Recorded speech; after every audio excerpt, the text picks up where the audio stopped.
평화가 넘쳐남은 주의 큰 복을 받음이라. 안녕하세요. 항동중앙교 학생부 및 모든 중고등학생 여러분. 자, 그리고 오늘 말씀을 가지고 함께 교제하기 원하시는 모든 분들. 잠시만요. 제가 죄송합니다. 자, 이렇게 사랑하고요. 반갑습니다. 자, 저는 동네 형, 그리고 삼촌과 같은 항동중앙교의 김영희 전도사입니다. 제가 아까 전에 하트를 좀 빨리 꺼냈어야 되는데 주머니에 넣어놨다가 막 꺼내는 바람에 아무튼 그랬습니다. 자, 여러분 어떻게 한 주 즐겁고 행복하게 보내셨나요? 우리 친구들이 이번 주부터는 아마 수업이 본격적으로 시작이 되었을 것 같은데요. 어때요? 이제 한 학년 승급과 그리고 그런 느낌들, 새로운 수업 시간의 분위기는 어떻게 좋았어요? 친구들도 많이 만났겠죠? 우리 친구들이 전부 다 수업을 잘 받았으리라고 생각을 해봅니다. 저도 한 주 잘 보냈어요. 학교 가서 수업도 잘 듣고 졸기도 잘 졸고, 자, 그리고 또 우리 동네 오케스트라 총회도 다녀왔습니다. 음악이라는 것이 한 명이 아닌 여러 명을 하나로 이렇게 묶어주는 느낌이었어요. 저도 음악을 즐겨 듣는 편인데 음악을 들을 때면 그냥 마음이 항상 편해져요. 그래서 우리 친구들에게도 음악을 추천하며 악기 연주도 한번 추천을 해봅니다. 2주 전부터 우리 정훈이 학생과 함께 저는 카운, 드럼을 연습을 같이 하고 있어요. 그래서 꾸준히 연습을 한다면 앞으로도 길거리에서 또는 다른 곳에서 악기 연주를 쉽게 즐길 수 있을 것 같다는 생각을 해봅니다. 그리고 또 한 가지, 2주 전에 뿐만 아니라 그 전에 2주 전인가요? 아마 그런 것 같아요.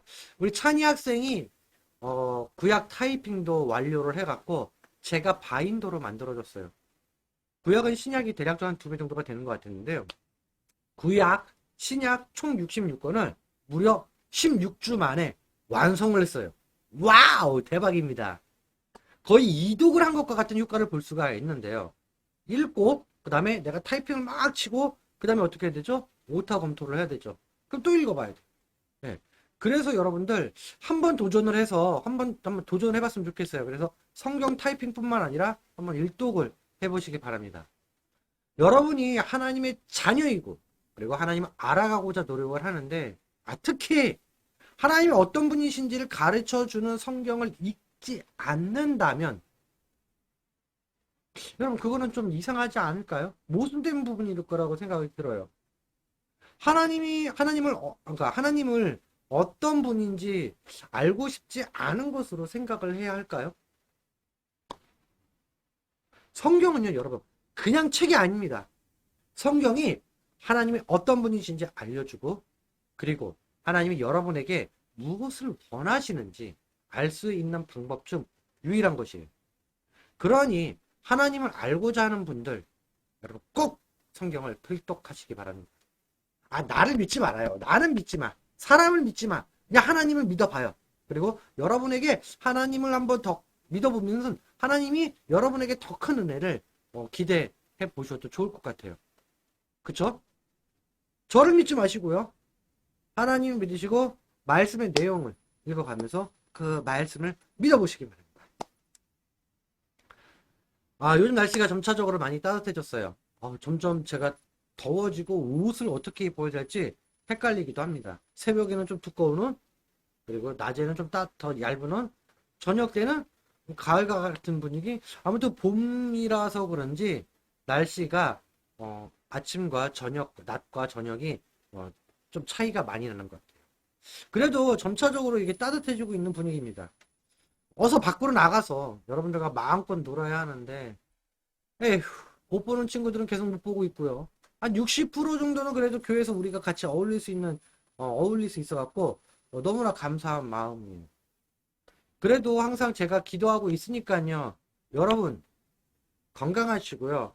보는 그날까지 행복한 하루가 되기를 소망을 해봅니다. 그리고 여러분들 아직까지 입교 안 한 친구들이 있어요. 그쵸? 그리고 세례 못 받은 친구 분명히 있습니다. 세례 못 받은 친구는 지금 저랑 같이 교리 공부를 하고 있어요. 그리고 여러분들의 신앙과 여러분의 믿음으로써 고백을 하는 거예요. 그런데 여러분 하나님이 어떤 분이신지도 모르고 교리가 뭔지 성경이 뭔지도 모르는데 세례를 받고 입교를 한다고 해서 무슨 소용이 있겠습니까? 여러분들 고백이 있어야지만 세례나 입교를 할 수 있습니다. 그렇기 때문에 여러분들 알아야 돼요. 여러분들이 공부를 또 해야 되고요. 여러분들이 아는 시간을 좀 가지셨으면 좋겠어요. 그래서 매주 토요일마다 2시에 우리가 모여서 교리교육, 교리공부, 교리 알아가는 교육 꼭 받았으면 좋겠고요. 아직 여러분들 특히 입교 안 한 친구들, 입교 안 한 친구들은 꼭 오셔야 됩니다. 아셨죠? 오후 2시입니다. 내가 입교 안 했다. 난 유아 세례만 받고 말았다. 아니에요. 입교를 해야 돼요. 여러분들 신앙 고백이 있어야 돼요. 그거는 철저한 겁니다.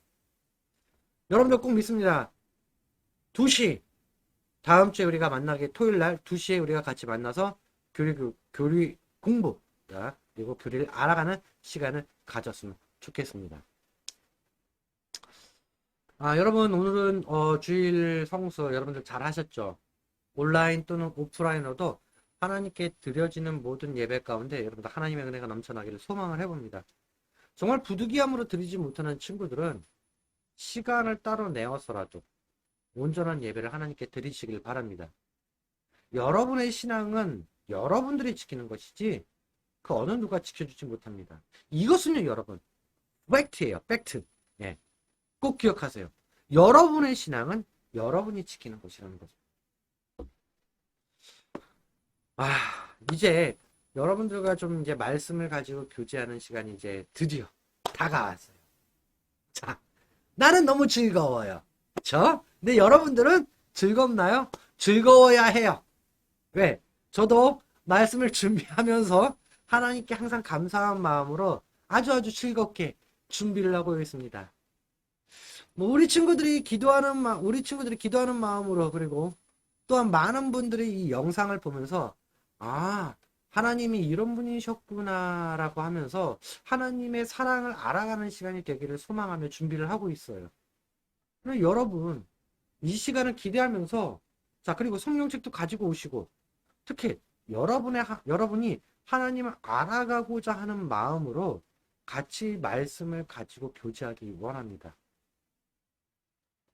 그러니 여러분도 항상 이렇게 기쁜 마음으로 오셔야 되는 거예요. 아셨죠? 자, 이제 시작을 해야겠죠? 그럼 무엇을 해야 될까요? 네, 맞습니다. 제가 기도를 할 겁니다. 자, 여러분 두 손을 이렇게 살짝 모으시고 그리고 눈을 감고 제가 기도할 텐데 눈을 너무 꽉 감으면 뭐 한다? 네, 눈이 아프다. 눈물이 나온다. 그거예요. 자, 눈물을 흘리면서 그렇게 기도하시는 것이 아니라 자, 두 손을 살포시 모으시고 눈도 살포시 감으시고 새 눈 뜨지 마시고 새 눈 뜨는 사람들 제가 이렇게 보겠습니다. 자, 그러면 말씀을 시작하기 전에 제가 기도하고 시작하도록 하겠습니다. 기도하겠습니다. 사랑과 은혜가 많으신 하나님 감사합니다. 우리 친구들 한 주 또한 하나님의 은혜로 살아가게 하시고 하나님께서 지켜주신 그 은혜 감사를 드립니다. 오늘 이 시간의 말씀으로 우리가 또한 교제를 하기 원합니다. 하나님, 이 말씀 가운데 하나님께서 은혜를 더하여 주시고 또한 친히 조명하여 주셔서 하나님이 어떤 분이신지 알아가게 하여 주시옵소서. 듣는 이들 모두 다 하나님의 은혜와 하나님의 축복이 넘쳐나는 시간이 되게 하여 주옵소서. 주님 사랑합니다. 감사합니다. 예수님의 이름으로 기도합니다. 아멘. 자, 오늘 말씀을 우리가 한번 볼까요?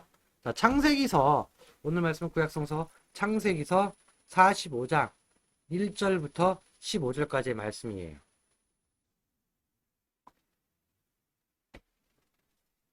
자, 구약성경 창세기서 45장 1절에서 15절까지의 말씀입니다. 자, 여러분도 어떻게 보면 다 찾으셨나요? 자, 창세기서 45장 1절에서 15절. 네, 다 찾으신 줄 알고, 우리가 다 같이 한 목소리로 1절부터 15절까지 봉독해서 올려드리도록 하겠습니다. 자, 나와야죠, 그럼요. 자, 뿅뿅. 자, 나왔습니다.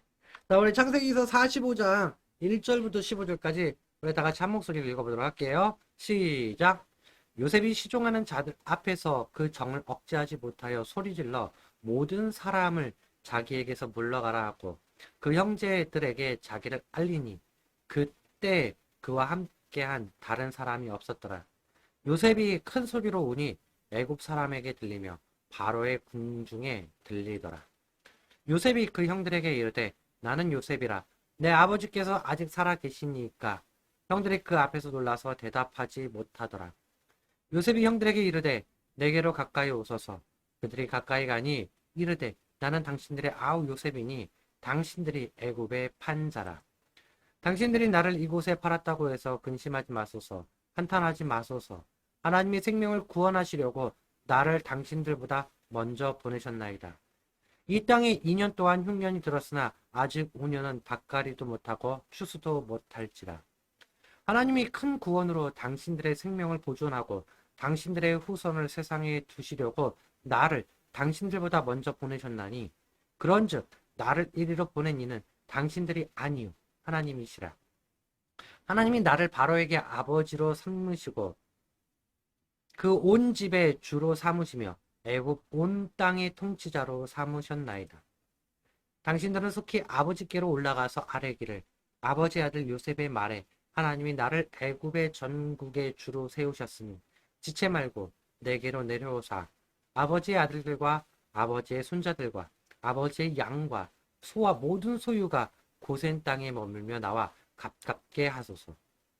흉년이 아직 5해가 있으니 내가 거기서 아버지를 봉양하리이다. 아버지와 아버지의 가족과 아버지께 속한 모든 사람에게 부족함이 없도록 하겠나이다 하더라고 전하소서. 당신들의 눈과 내 아우 베냐민의 눈이 보는 바 당신들에게 이 말을 하는 것은 내 입이니라.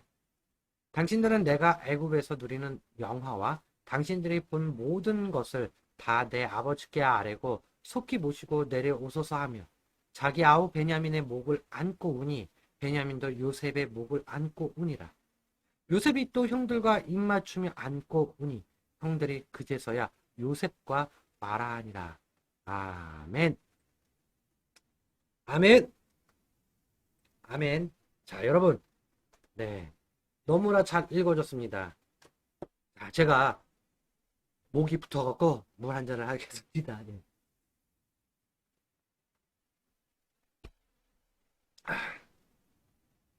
지난주 말씀은 우리가 여러분 총리가 되었다는 내용으로 마무리를 지었다는 걸 우리가 알고 있어요.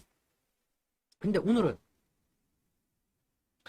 요셉이 형들의 죄를 용서하는 장면이 나오게 돼요.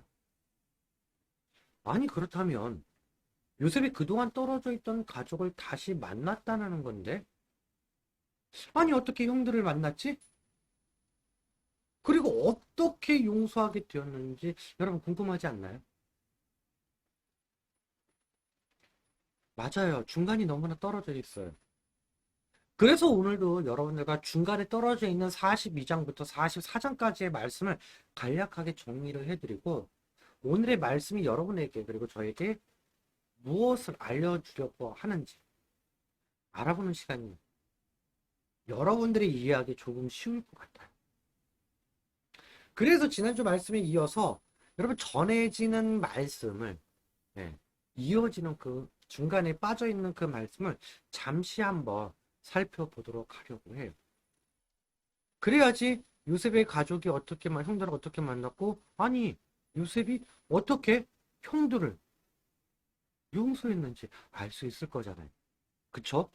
그렇기 때문에 오늘 한번 잠시 살펴보도록 하겠습니다. 창세기 42장의 내용은요, 여러분. 요셉이 형들과 만나게 되는 장면이 나와요. 첫 장면입니다. 심한 기근에 요셉이 총리로 있던 애굽뿐만 아니라 애굽의 그 주변 이웃 나라까지 영향을 미쳤고요. 야곱의 가족이 있던 가나안 땅도 기근, 곧 식량을 구하지 못하고 식량을 얻지 못해서 굶주림으로 피해가 심했습니다.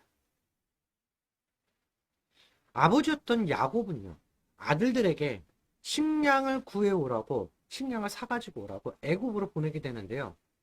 거기서 단 베냐민은 보내지 않아요. 아마도 야곱의 일을 기억하고 있을 것이라고 생각하고 있고요. 야곱이 가장 사랑했던 요셉의 일을 기억하고 있던 거죠. 네, 요셉의 일을 기억하고 있었을 것이고요. 야곱이 가장 사랑했던 라헬의 둘째 아들, 막내 아들이죠. 왜요? 베냐민을 낳다가 라헬이 죽게 되죠. 그래서 가장 사랑했던 아내의 막내 아들이었기 때문일 수도 있을 것 같아요. 아무튼 야곱의 아들들은 곡식을 구하러 곡식을 구하려고 애굽으로 떠났어요. 드디어 애굽의 총리인 야곱의 앞에 다가가게 되었습니다. 요셉은요, 형들을 보자마자 형들인 것을 알아차렸어요. 하지만 형들은 요셉을 전혀 알아보지 못했습니다. 이때 요셉은요, 형들에게 가나안에서 온 정탐꾼, 곧 간첩이라는 누명을 씌우며 베냐민을 데리고 와서 모두가 형제라는 것을 증명하라고 합니다. 이 일을 겪으면서 요셉은 형들의 과거의 죄를 떠올렸을 때 요셉은 과거의 서름들이 폭발해서 울어버리기까지도 하는데요. 이 모든 사건이 하나님의 섭리임을 알고 있었지만 슬픔과 한탄과 서러움을 모두 지우지는 못했어요. 결국 형제들 중에서 시므온만 남기고 나머지 형제들은 베냐민을 데리러 집으로 돌아가게 됩니다. 그러면서 43장으로 넘어오게 되죠.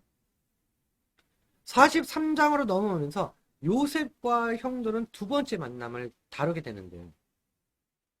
그들이 살 길은 애굽에서 식량을 사는 길밖에 없었어요. 그렇기 때문에 막내 동생인 베냐민을 데리고 가야 했습니다. 그러나 야곱은 전적으로 강하게 반대를 하게 되는데요. 유다가 가장 맏형이죠. 예, 유다가 자신의 생명을 걸고 아버지인 야곱을 설득하게 됩니다. 결국 유다의 설득에 야곱은 넘어갔고요.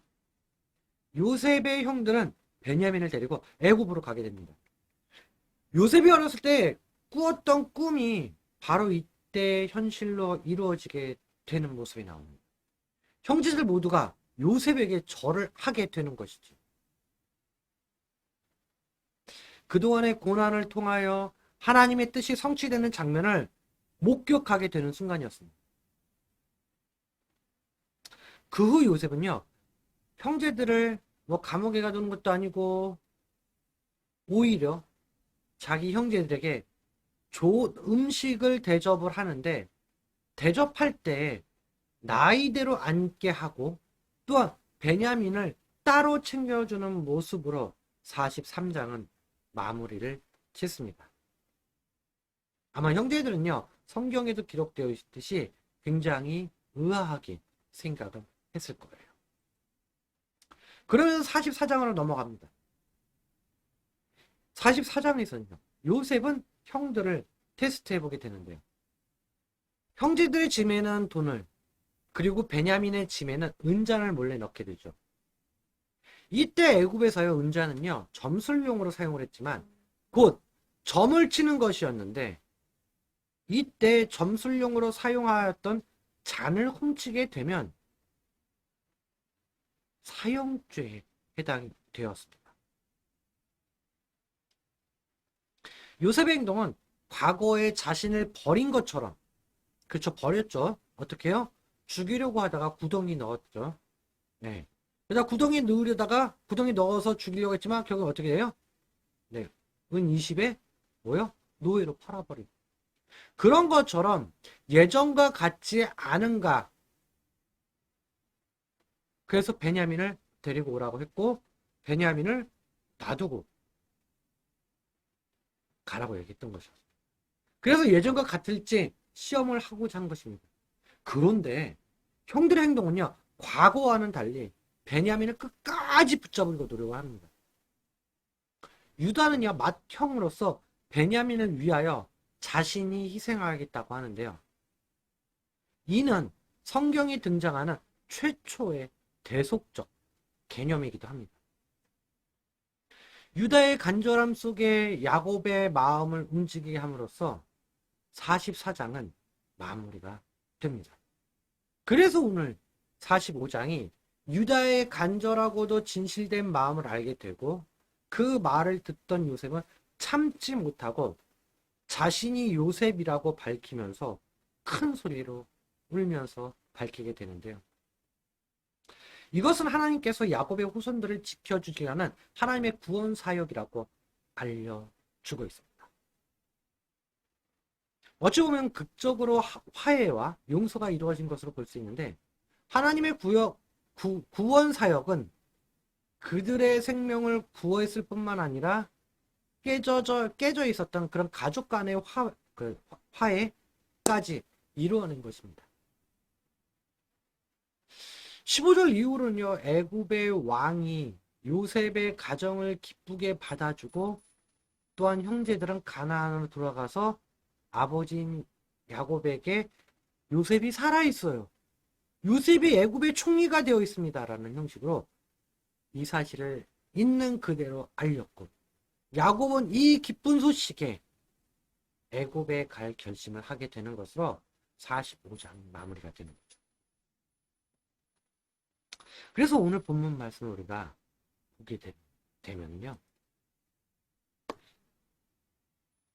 오늘의 본문에서 요셉은요, 여러분들, 그들을, 형제들을 용서하게 됩니다.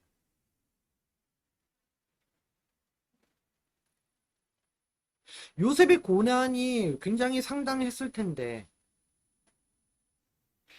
어떻게 쉽게 용서할 수 있었을까요? 자, 여러분들 같으면은 어떻게 생각하겠습니까? 죽이기로 결탁을 하였다가 결국 노예로 팔아버렸잖아요. 이런 형제들을 용서할 수 있어요? 어쩌면 요셉이 용서는커녕 총리가 되었을 때 복수를 복수를 할 수도 있었을 거예요. 그쵸? 군대를 끌고 가서 말이죠. 그런데요, 요셉은 형제를 용서한다는 것입니다.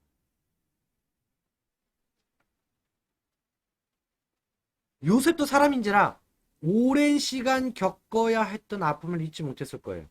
하지만 그에게는 다른 사람들과 구별되는 특별함이 있었는데 이것을 인간적인 눈으로 보는 것이 아니라 하나님의 관점으로 바라보았다는 것입니다. 44장을 보면 형제들을 시험을 했어요. 그쵸? 그리고 그 시험을 통해서 그는 형들이 위기 상황에서 서로 보호해주고 아버지의 마음도 헤아릴 줄 아는 사람으로 변화됐다는 것을 알게 되었고요. 유다의 모습 속에서도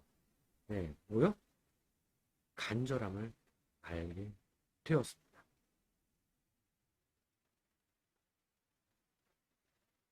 요셉의 모습과 그리고 위치에 형들의 반응은요, 아마도 굉장히 두려웠을 거예요. 그쵸? 두려운 마음으로 형들은 그 과거 자신의 잘못들을 기억하고 있었기 때문이죠. 왜? 동생을 죽이려고 했기 뿐만 아니라 미워했고 미워한 것을 떠나서 죽이려 했죠. 죽이려 했지만 결국은 뭐예요? 노예로 팔아버렸죠. 그 생사에 대한 것도 알아보지도 않았어요.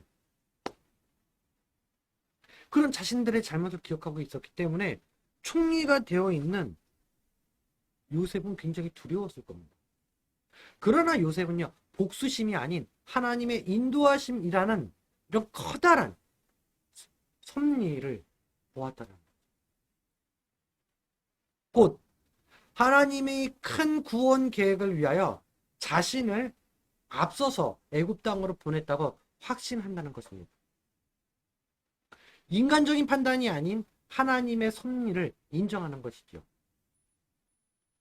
하나님의 용서의 은혜도 마찬가지입니다. 하나님의 용서는요, 모든 사람에게는 열려 있어요. 모든 사람이 열려 있어요. 그러나 모든 사람이 이런 은혜를 경험하는 것은 아니에요.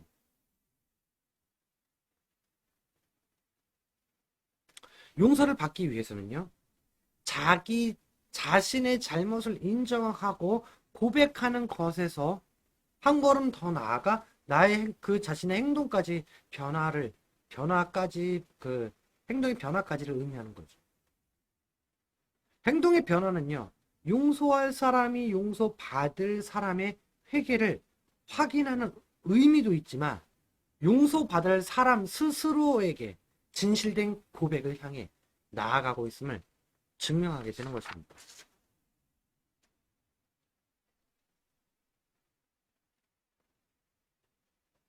또한 본문 말씀 6절과 15절을 보게 되면요,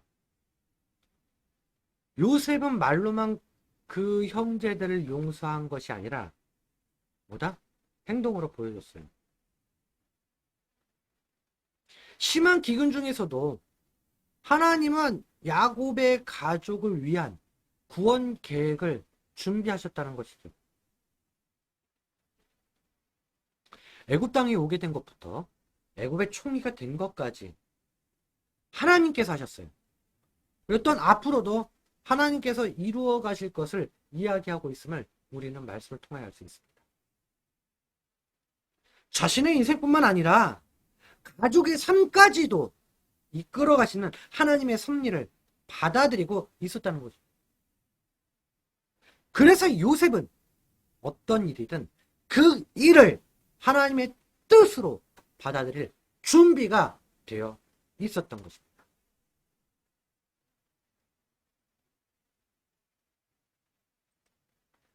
하나님도 인간을 용서하기 위해서 예수님을 이 땅에 보내주셨어요.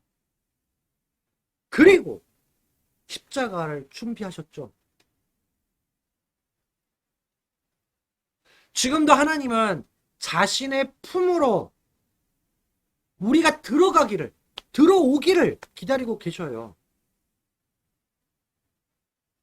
그것처럼 요셉은 형들을 용서하는 마음으로 이렇게 안아줬습니다.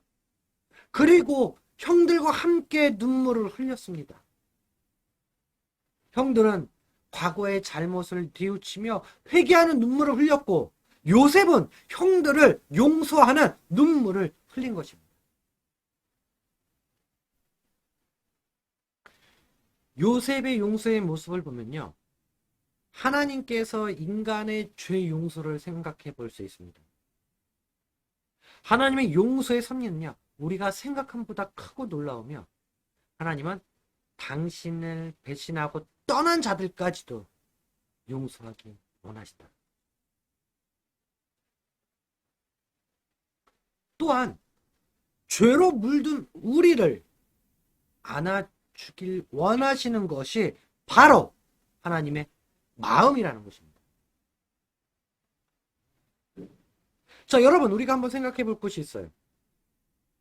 요셉은 가족을 사랑했고, 그리고 자신의 모든 일정들이 하나님의 섭리임을 알았기에 형들을 용서할 수 있었는데요.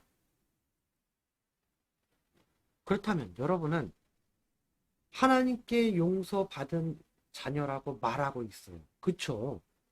여러분은 하나님께 용서받은 자녀라는 사실을 확신하고 있으신가요?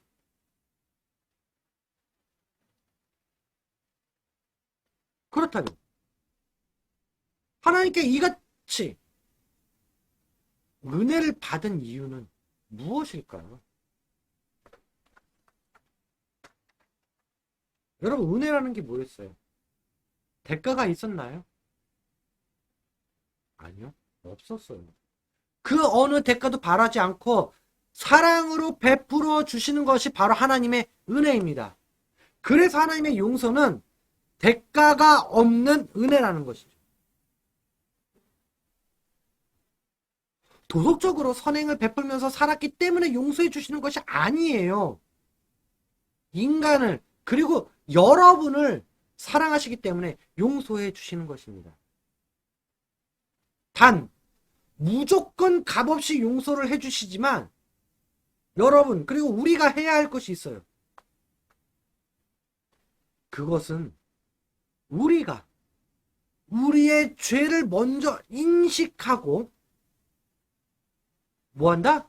우리가 우리의 죄를 먼저 인식하고 그 다음으로 뭐 해야 된다? 죄에 대한 고백을 해야 돼요. 자신의 잘못을 인정하고 고백하는 것에서 한 걸음 더 나아가서 행동의 변화까지를 의미하는 거죠.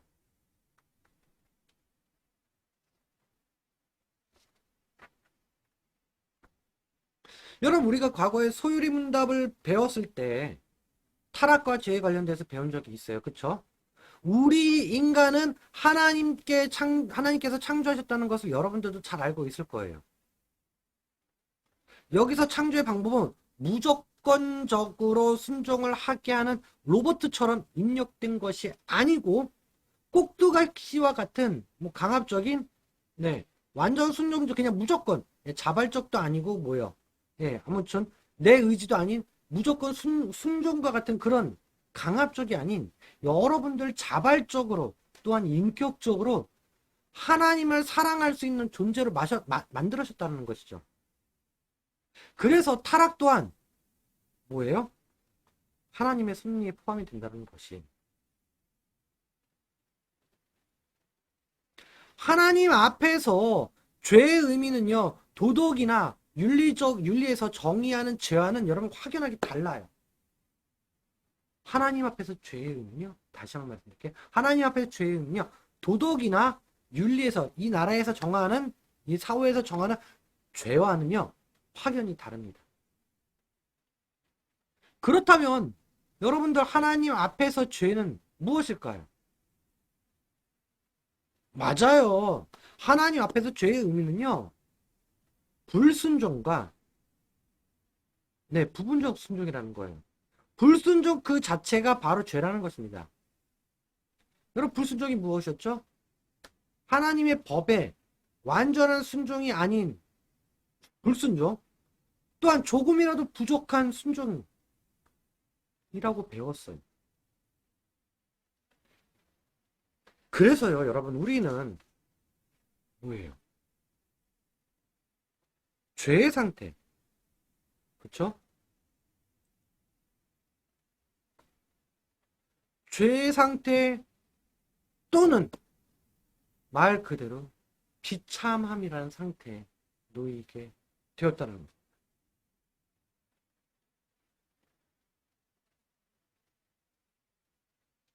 죄의 상태가 뭘까요? 비참함이라는 게 뭘까요? 곧 하나님의 관계 자체가 끊어진 거예요. 결국에는 우린 죽을 수밖에 없는 인간이다.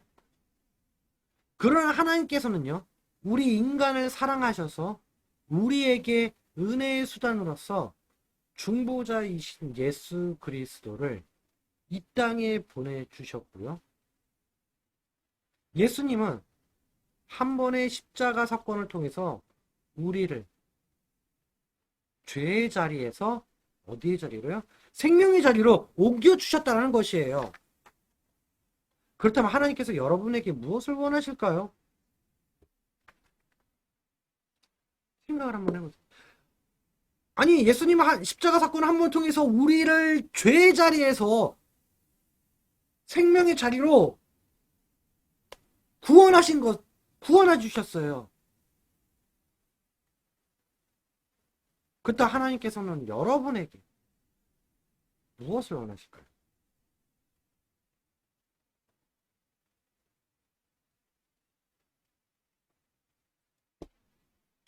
우리의 신앙은요, 여러분, 그저 신비주의적으로나 아니면 아무런 통로 과정이 없이 우리가 어느 날 갑자기 눈을 뜨면서 선한 사람이 되어가는 그런 방식이 아니에요. 하나님께서는요, 질서의 하나님이시고요. 그쵸? 네. 그리고 정하신 규례를, 네, 맞죠? 질서의 하나님이시고 인격적인 하나님이시에요. 그래서 정하신 규례를 질서대로 사용을 하시고요. 또한 우리의 신앙은 정해진 규례대로 그것도 온 교회 성도들이 함께 질서 있게 하나님의 신앙으로 연합되는 그런 신앙이라는 것입니다. 여러분, 이런 것이 없으면요, 신앙을 자기 느낌대로 믿는 그런 뭐예요? 미신이 돼요. 그리고 그냥 따로따로 믿고 싶은 대로 믿는 것은 그냥 개인 취향의 기호품이 되기 때문에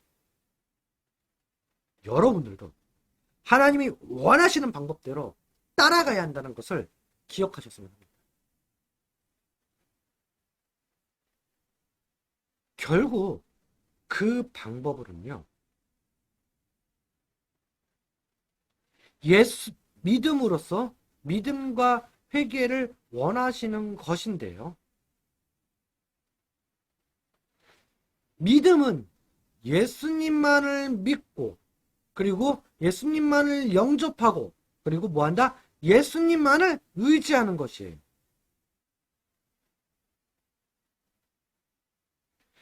회개는 뭐죠? 죄인인 자기에게 자기의 죄를 인지하고 뭐한다? 그리스도 안에서 자비를 구하며 깨닫는 것입니다. 그래서 죄에서 돌이켜 하나님께 향하여 목적을 세우고 노력함으로 새로운 마음으로 하나님께 순종하는 것을 말하고 있죠. 이것은 내적인 것이에요. 그러나 외적으로 보면요, 은혜의 수단으로서요, 말씀과 성례, 곧 세례와 성찬이죠. 그리고 기도, 주기도문을, 완벽한 기도문이죠. 예, 기도가 있는데 이것은 예수님께서 친히 지정하신 것으로 가장 일반적이고 또한 성경에 보증된 것인 거예요. 따라서 우리는 이러한 수단을 아주 부지런히 사용을 해야 돼요. 그 밖에 다른 역사를 기대하고 있어서는 안 된다라는 거예요, 여러분. 이럴 때 주의할 것은요, 은혜의 수단은 마치 사람들끼리 마음대로 사용하는 것처럼 보이지만 분명한 것은 이러한 수단들을 통해서 우리를 감동시키시고 또한 뭐 하신다? 설득하시고 또한 주관하시는 분이 성령님이라는 사실을 기억하셔야 된다는 것입니다. 그래서 하나님께서 우리에게 요구하시는 의무 자체가 영원한 도덕법이라는 것이 있고요. 여러분들이 십계명을 우리가 배웠었죠. 네, 소유리 문답이 3분의 1을 차지했어. 또한 우리의 처지는 생각을 해야 돼요. 그 십계명 우리가 다 지킬 수 있나요? 아니요, 못 지켜요. 단 최대한 우리가 노력을 해야 돼요. 그리고 우리의 죄 때문에 진노와 저주를 피하게 하도록 요구하시는 것은 예수님을 믿음으로써 회개, 생명에 이르는 회개를 해야 된다. 또한 은혜의 수단으로서는 외부적으로는요, 말씀과 성례와 기도. 이것이 여러분들 하나님께서 여러분들에게 요구하신다.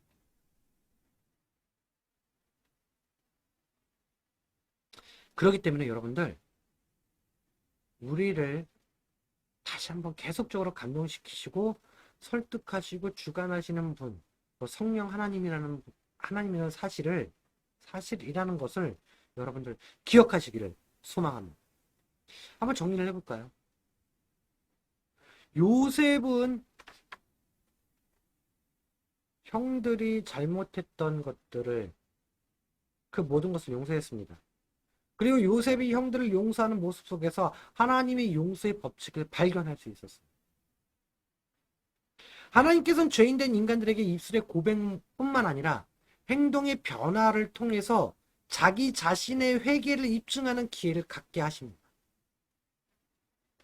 이는 우리의 회개의 진정성 여부를 의심하거나 확인을 하는 것이 아니라 용서받은 사람 스스로의 결단을 위해서라 생각을 해볼 수 있죠. 여러분, 머리, 가슴, 배라는 말이 있어요.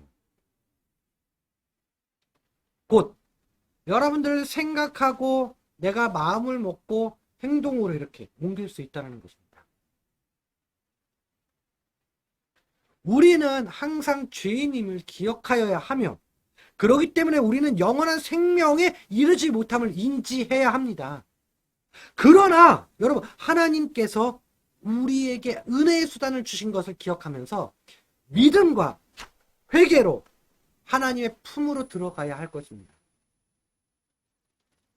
더욱이 우리는 믿음과 회개만으로서 끝나는 것이 아니라 우리는 말씀을 듣고 배우고 공부하며 세례와 성찬을 통하여 우리에게 부어주신 그 은혜에 감사함을 가져야 할 것이에요. 또한 기도함에 있어서 여러분이 힘을 써서 해야 한다는 것을 기억하시기를 소망해 봅니다. 여러분, 주기도문 완벽한 기도문이에요.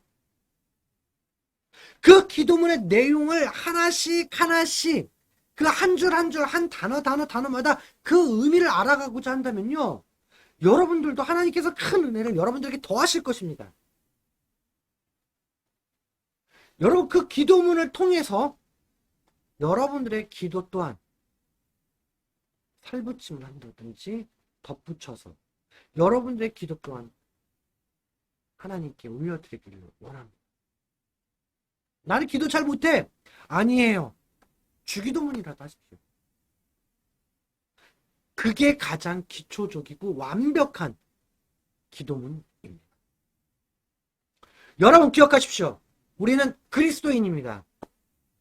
그렇다면 그리스도인은 어떻게 생활해야 하는지, 그리고 하나님이 우리에게 그리고 나에게 무엇을 원하시고 계시는지 우리가 삶 속에서 살펴보아야 할 것이며, 요셉과 같은 모습이 그리고 그 은혜들이 영상을 보는 모든 분들에게 임하시기를 간절히 소망해 봅니다.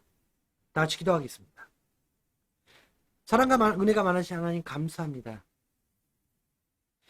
요셉이 그 모든 형들의 잘못들, 과거에 지었던 그 모든 잘못들을 용서함을 오늘 말씀을 통해서 배웠습니다. 사람의 눈으로서, 인간의 모습으로서는 절대적으로 용서할 수 없었던 부분이지만 하나님께서 은혜를 더하여 주시고 또 하나님의 섭리를 보았기 때문에, 또한 이스라엘 백성의 구원을 하나님께서 계획하셨기 때문에 그것을 알고 있었던 요셉이 형들을 용서하게 되었다는 것입니다. 하지만 형들의 모습 속에서도 자기 자신의 잘못을 뉘우침과 행동의 변화로서 요셉의 눈에, 그리고 요셉의 마음을 흔들었던 것을 알게 되었습니다. 우리에게 하나님께서 예수 그리스도를 이 땅에 보내주셨고, 또한 십자가에 보혈로서 우리를 죄의 자리에서 영원한 생명의 자리로 옮겨주신 그 구원의 은혜, 우리가 하나님의 자녀로서 하나님의 말씀을 더욱더 사모하고 읽기 원하며 배우기 원하고 또 하나님이 어떠한 분이신지를 알아가기 원하는 모든 이들이 되게 하여 주시옵소서. 항상 우리 친구들 그리고 이 영상을 보는 모든 분들에게 하나님의 은혜가 가득하기를 원합니다. 진정한 그리스도인, 하나님 원하시는 것이 무엇인지 알아갈 수 있는 하나님의 자녀가 되기 원합니다. 또한 내가 받은 그 은혜, 그것들을 내 주변 이웃들에게 전할 수 있는 내 자신이 되게 하여 주옵소서. 한 주 동안 하나님께서 평안하게 지켜주시고 또한 우리 또한 하나님의 은혜를 받고 살게 하여 주시옵소서. 주님 사랑합니다. 예수님의 이름으로 기도합니다. 아멘. 자, 친구들, 그리고 여러분, 자, 한 주 평안하게 보내시길 바랍니다. 그리고 항상 하나님의 은혜가 여러분들과 더하실 것이기 때문에 우리가 항상 하나님을 알아가는 그런 모습들 되었으면 좋겠고요. 단 1분이라도, 아니 1시간만이라도 하나님과 여러분들 교제하는 시간 가졌으면 좋겠습니다. 우리가 항상 행복한 시간, 그리고 즐거운 시간 되기를 바라면서요. 여러분, 다음 주에도 즐겁게 그리고 기대하는 마음으로 우리 만나기를 원합니다. 자, 우리 다 같이 한번 손 흔들어주면서, 자, 여러분 한 주 즐겁게 보내시고요. 저희도 인사해 주시고요. 자, 사랑도 하고요. 자, 하트도 이렇게 뿅뿅뿅 날려드리고요. 자, 행복한 하루 한 주 보내시길 바랍니다. 그 사랑의 물결이 영원토록 나의 영혼을 덮으소서. 주가 주신 기쁨으로 우리 함께 노래하리. Everybody say 평화